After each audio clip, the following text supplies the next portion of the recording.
relationships, fashion, trends, and all things topical. She is the content queen. Facebook, YouTube, Twitter. Time to find out what Kristi's blogging about on Fly 92.3. All right, here she is. From the Times Union and TimesUnion.com, the blog is on the edge. The woman is Kristi Gustafson Barlette. Good morning, Kristi. How are you today? I'm good. You know, it's funny, this topic that we're talking about, which is Donald Trump, I know yesterday when we were preparing for this segment, we were on the phone for more than a half an hour debating it. So, it's just one of those things that people, including us, can't stop talking about. No, I absolutely agree. Yeah, every day there's something new. And we were trying to formulate the right question to ask so that it didn't turn into political warfare, because nobody wants that. Yes, because it's not just about the politics of it; it's about him as a person. That's what we sort of wanted to discuss. And obviously, people's political beliefs and things like that are going to let it affect their opinion, and it should. But we wanted to do it in kind of a constructive manner. So Trump being the fascination that he is, how did you pose the question, Kristi, and what were some of your reader comments? So essentially, I just said to readers, whether you like Donald Trump or not, the fact is he has some sort of appeal. And we know this because he's doing very, very well in the Republican polls, in various polls. And in some polls, he's blowing everyone else away. And yet this is a man who has obviously gotten a lot of attention for his negative views on immigration. He's been critical of women. He's been critical of a war hero. He gets a lot of negative publicity, too, so we just wanted to understand, yes, he's getting the negative publicity, but clearly he's liked or appeals to people, so tell us about it. Explain to us where that comes from. Okay, and so did you find that the majority of your readers did have, even if they weren't going to vote for him, even if you had no idea what their political affiliation were, did you find that a majority of your readers had something kind of pleasant to say about him? They did.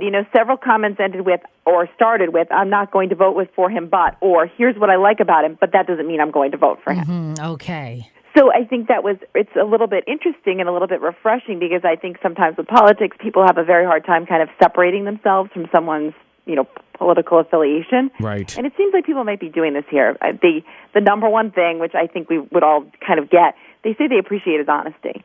They say, most politicians, obviously, there's a thing called being politically correct. A lot of politicians are politically correct.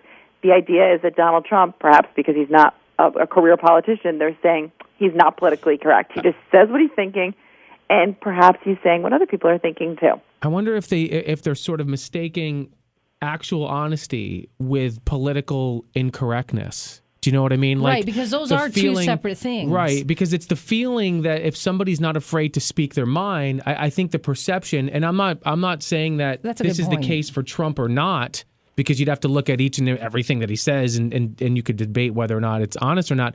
I think when people hear somebody speak who is not afraid of being politically incorrect, that comes across as honest. Did you find that with your readers? Well, what's interesting, C.J. Elias actually said, when did speaking your mind become the most valued commodity in politics?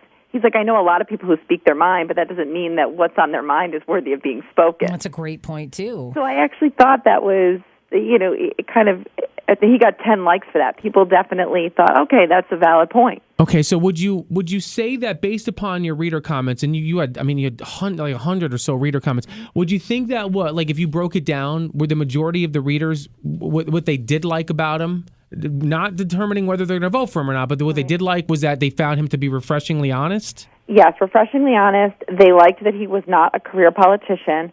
They liked that he's had success in business, but obviously others pointed out that he's also declared bankruptcy in the past. Those seem to be the three big things. And other ones said he's not trying to appeal to or appease the media. I guess their idea is thinking that he's not looking for an endorsement. He's just looking for himself, and that he has enough money that he doesn't necessarily, this is what they're saying, he doesn't necessarily need to raise the money, while some other politicians maybe need to raise the money to truly further their campaign. That was one point that I was going to bring up. I think Marissa wrote, no one can buy him or his power. And if you don't know how to handle a business, then it actually helps you in running a country, is what this reader said. But what I think about it is, but the Hillary Clintons, they have a ton of money. I mean, their campaign is already funded. So you can't really compare the two other than how they got their money, I guess. Yeah, that's a good point. You're right. So that's a very good point. Nobody actually brought that up, but that's definitely a valid point. But then one other woman said that she thinks that he's kind of just appealing to an audience that's used to, how we live in a quick society. We live in a quick society of social media where everything is just coming right at you.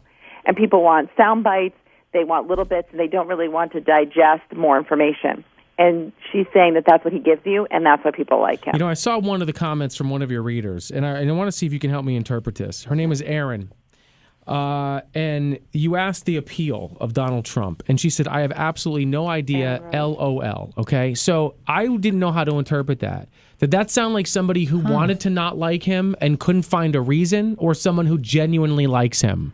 I think she's saying, I don't see his appeal at all. I have no idea. And the LOL to me, I can't put words into Erin's mouth or her mind, but the LOL to me is, it's just crazy, and I can't comprehend it, which is... And why he's so appealing to other people. See, I took it the other way. I took it like, here's a woman who probably wants to dislike Donald Trump, but can't.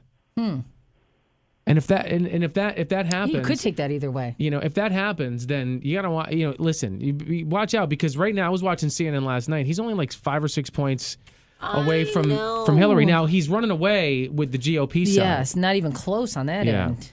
Kristi, are you still with us? I'm here. Okay, good. I thought we dropped the call for a second. Okay, no. I'm serious. I thought you were going. I was letting you talk, Brian. I was not interrupting you. I know. I'm not used to that.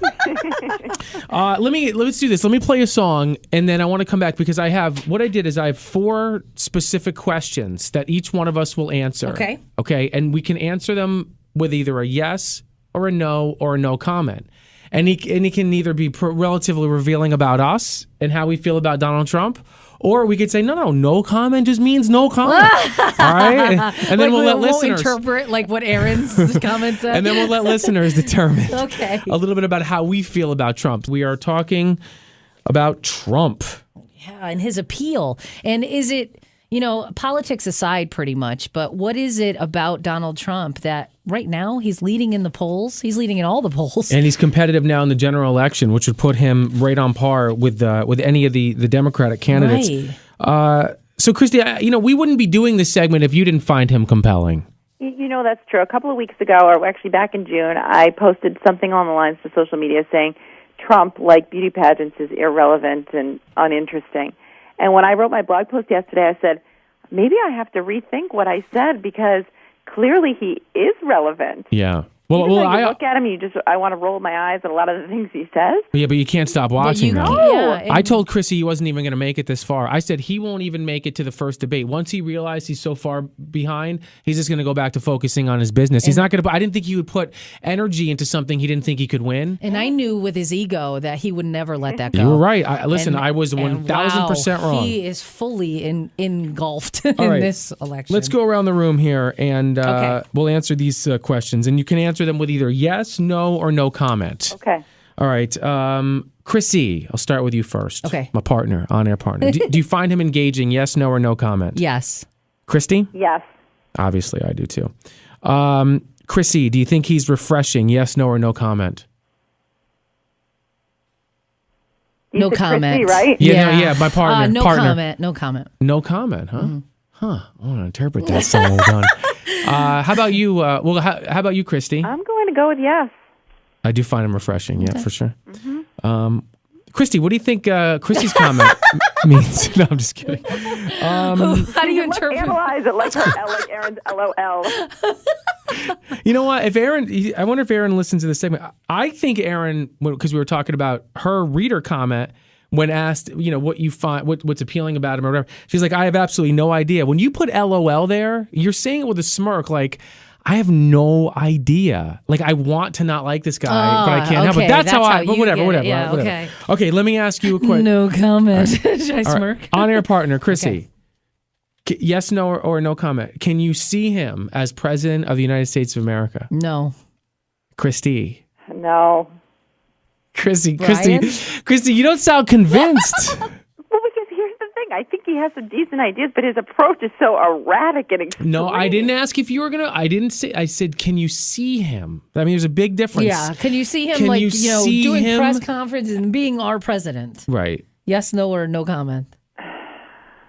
I'll give you a yes. All right, I'll give you a yes. I'm with Christy. Wow, We've had a lot of change over the last decade or so. I'll say yes. I say yes. I can't picture it. You can't see it, Chris? I can't picture it. Okay, and finally, yes, no, or no comment. Would you vote for him? No. Comment or just no? Nope.